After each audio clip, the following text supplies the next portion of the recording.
the upgraded Soyuz 2.1A booster, which made its first crewed flight with the Soyuz spacecraft to the International Space Station in April of just last year. Today, a team of launch controllers are watching over all systems aboard the rocket, which at this point is fully fueled and ready for launch. We haven't tracked any issues throughout the day, which began with fuel and oxidizer loading some hours ago. They just completed a leak check on the Soyuz spacecraft, and as we speak, the 3 crew members inside are going through leak checks on their Sokol launch and entry suits. Good morning, good afternoon, good evening, wherever you are in the world. From the International Space Station Flight Control Room, this is Mission Control Houston. I'm Dan Hewitt. I'll be taking you throughout the Soyuz launch and its flight to the International Space Station later on this morning. Inside the room, flight controllers are looking over the systems on board as they prepare for the arrival of 3 new crew members flying up on the Soyuz MS-18.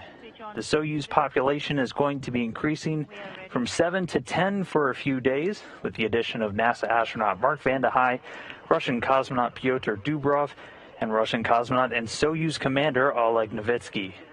These 3 are about to begin their planned 2-orbit flight to the station, with the docking scheduled a little more than 3 hours, about 3 hours and 25 minutes after launch at 6:07 a.m. Central Time, 11:07 GMT, 4:07 p.m. in Baikonur, where we have NASA and Roscosmos support teams and officials watching the events unfold. Soyuz MS-18 spacecraft is going to be docking with the Roscosmos module. It's on the nadir or the Earth-facing side of the Russian segment, just under the Zarya module. You can see in this graphic here, we're going to have 4 Russian vehicles attached to the station just a few hours from now. The Soyuz MS-18, the one currently on the pad and bound for the station. And they're going to join the 7 current station residents on board, starting off with NASA astronaut Kate Rubins, Russian cosmonaut Sergei Kuchverchkov, and Russian cosmonaut and Soyuz commander Sergei Ryzhikov. They've been on board since they arrived in the Soyuz MS-17 last October. And also on board right now are the 4 SpaceX Dragon Crew 1 astronauts who've been on board the station since November. And that's 3 NASA astronauts, Shanna Walker, Victor Glover, and the Crew 1 commander, Mike Hopkins, and they were joined by JAXA astronaut Soichi Noguchi. Shanna Walker is going to be taking over as the Expedition 65 station commander. The change of command ceremony coming up on April 15th, a little over a day prior to Rubins, Kuchverkov, and Ryzhikov undocking from the station and returning to Earth aboard their Soyuz spacecraft. Here in Houston, Team in Mission Control is going to be monitoring today's launch, getting updates on the flight from their Russian counterparts. Flight Director Paul Kanya is going to be leading the teams for launch and through the first hours of the Soyuz flight. And the Capcom right now is Andreas Mogensen, Andy Mogensen from the European Space Agency. During the Soyuz's climb to orbit, tracking and telemetry is downlinked to ground stations along the flight path, and all of it gets routed here to the Russian Mission Control Center in Korolyov, just outside of Moscow. We'll be seeing a lot of this room over the next couple of hours. And as we will be with you for the next couple of hours, if you have any questions about today's launch, the docking, the rendezvous, anything about the International Space Station that you want to ask us, hop on Twitter, use the hashtag AskNASA, and I'll do my best to get through as many of those as we can today. Today's launch is marking the 2nd flight into space for NASA astronaut Mark Vande Hei. This is going to be the first for cosmonaut Pyotr Dubrov. He's on the right there.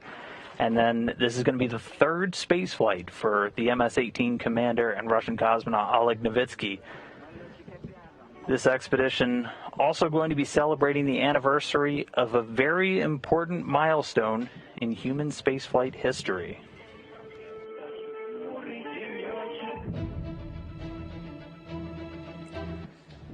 And he was the first.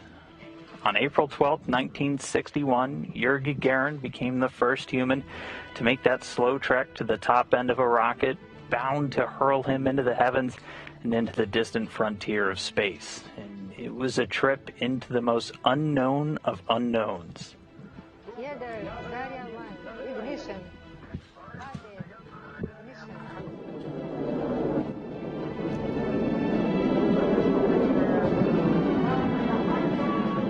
Wishing you a good flight. Happy, good flight.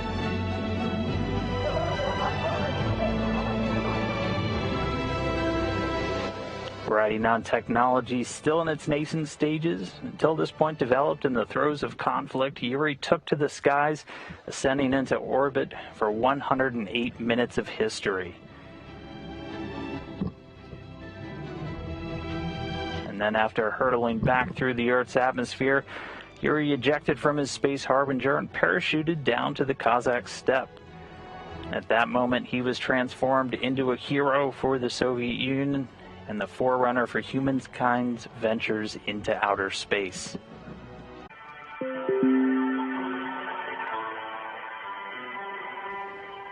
But today is a NASA astronaut. He's making his second long-duration flight to the space station.